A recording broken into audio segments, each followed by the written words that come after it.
आपण आहोत बोरखेड या गावामध्ये. चौसाळ्यापासून जवळ असणारं 5,000 लोकसंख्या असलेले हे गाव आहे. आणि या गावामध्ये आज येण्याचं विशेष कारण असं आहे की एका तरुणाचा वाढदिवस या गावामध्ये साजरा होतोय. वाढदिवस म्हटलं की आपण विविध कार्यक्रम आयोजित करतो.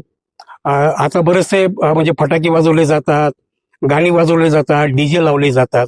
आता बऱ्याच ठिकाणी नृत्यांगण आणून मोठे मोठे हे कार्यक्रम केले जातात. परंतु आज या गावातल्या तरुणाचा वाढदिवस जो साजरा होत आहे तो एका गावच्या विशेष म्हणजे कार्यक्रमाने होत आहे.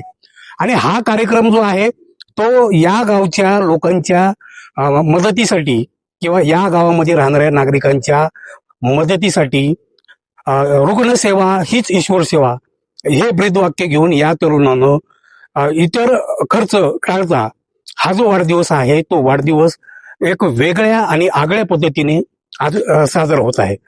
हा वाढदिवस जो साजरा होत आहे तो म्हणजे या गावातील नागरिकांसाठी या तरुणानं एक अँब्युलन्स ही गावाला भेट दिलेली आहे. कारण या गावची लोकसंख्या जी आहे ती एकूण 5,000 इतकी आहे. आणि इथून एखाद्या नागरिकाला काही त्रास झाला, एखादं पेशंट सिरियस असेल तर इथून वाहनाची सोय नाहीये किंवा या ठिकाणी कुठलीही तशी व्यवस्था नाहीये. त्यामुळं ह्या तरुणानं आपल्या गावातील लोकांना या रुग्णांना सेवा म्हणून ही रुग्णवाहिका या गावाला भेट दिलेली आहे. आपण आज त्याच तरुणाला भेटणार आहोत. त्या वाढदिवसामागचं काय त्याच्या भावना आहेत हे आपण त्याच्याकडनं जाणून घेणार आहोत. दादा पुढे या. दादा प्रथम आपलं नाव सांगा. माझं नाव काकाराजे कुचेकर, राहणार बोरखेड, तालुका जिल्हा बीड. बरं दादा, आता तुमचा वाढदिवस आहे, इतर लोक मोठे मोठे डीजे लावून मोठा मोठा केक किंवा लाइटिंग करून असा वाढदिवस साजरा केला जातो. का वाटलं बरं तुम्हाला की आपण गावातल्या लोकांना अँब्युलन्स दिली पाहिजे? प्रथम तर मी जय छत्रपती ग्रुप महाराष्ट्र राज्य ह्या ग्रुपचे संस्थापक अध्यक्ष आहे.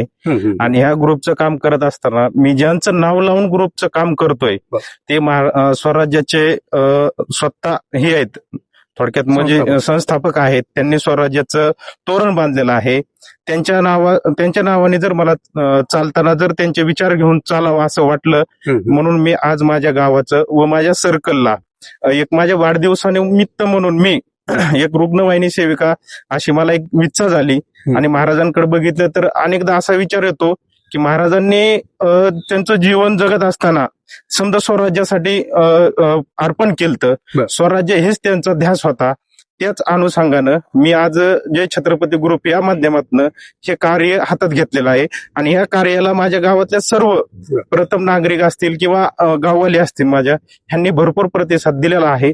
आणि माझे गुरुवर्य डॉक्टर बाळासाहेब हरपळे ह्यांनी सगळं ह्या कार्यक्रमाला येऊन आणखीन उंचावर माझे मान नेलेले आहे आणि मला प्रोत्साहन दिलेलं आहे. साहेबांचं वेळोवेळी मला योग्य ते मार्गदर्शन होतं. माझे गुरुवर्य आहेत, त्यांनी मला वेळोवेळी चांगलंपणे मार्गदर्शन करून मला चांगल्या ठिकाणी कसं काम करता येईल असं ते मार्गदर्शन देत आहेत.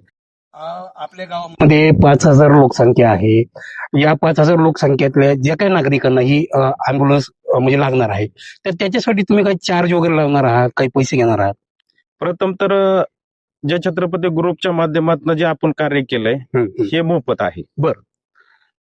मोफत म्हणजे आपण त्याच्यावर गाडीवर नाव बी टाकलंय पूर्णपणे रुग्णवाहिनी का सेवा मोफत आहे म्हणून. आणि आपला ध्यासच आहे की आपल्या नागरिकांना आपण आज जर सुविधा मोफत चालू केली तर उद्याच्याला अनेक नागरिकांची इच्छा होईल आणि ते पुढे येऊन आणखीन गावासाठी काहीतरी वेगळं करण्याचे इच्छा निर्माण करून गावासाठी झटतील. कारण आमच्या गावाला ह्या इथून पुढे समजा चौकड जायला आम्हाला 10 किलोमीटर कुठून वाहन नाही.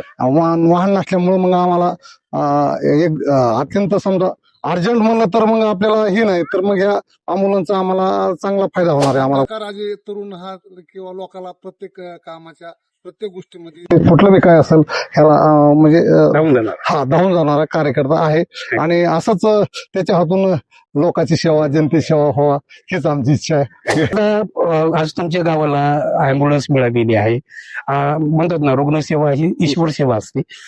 काय भावना आहेत तुमच्या आता ही अँब्युलन्स तुम्हाला मिळाली?